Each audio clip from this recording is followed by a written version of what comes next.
आज आपण एका अशा पवित्र सोहळ्याबद्दल बोलणार आहोत ज्याने अकोला शहराला भक्तिमय केले।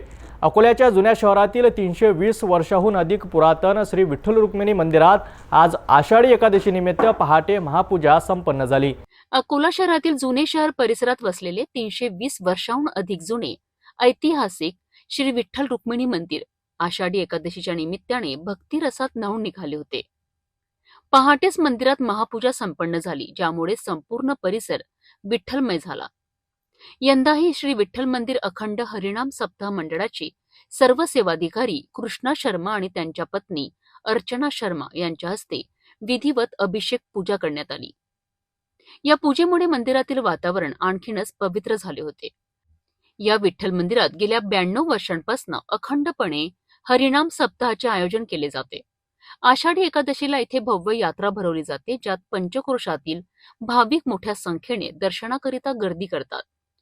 या वर्षीही भाविकांनी मोठ्या प्रमाणात गर्दी केली होती, ज्यामुळे मंदिराला यात्रोत्सवाचे स्वरूप आले होते। भाविकांच्या चेहऱ्यावर विठ्ठलाच्या दर्शनाचा आनंद स्पष्ट दिसत होता। या मंदिराचा इतिहास खूप जुना आहे आणि दरवर्षी आषाढी एकादशीला इथे येणारे भाविक ही परंपरा मोठ्या श्रद्धेने जपतात। मंदिरातील शांतता आणि भक्तिमय वातावरणामुळे प्रत्येक भाविकाला एक वेगळाच अनुभव मिळतो।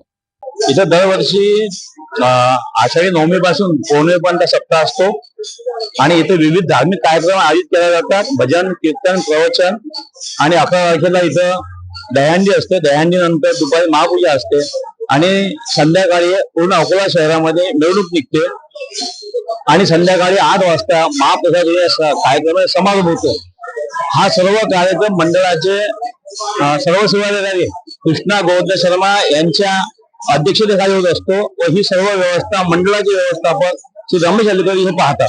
खरंच अकोल्याच्या या पुरातन विठ्ठल रुक्मिणी मंदिरात आषाढी एकादशी निमित्त झालेले हे आयोजन केवळ एक धार्मिक सोहळा नसून ते श्रद्धेचे आणि परंपरेचे प्रतीक आहे। असे कार्यक्रम आपल्या संस्कृतीला आणि परंपरांना जिवंत ठेवतात।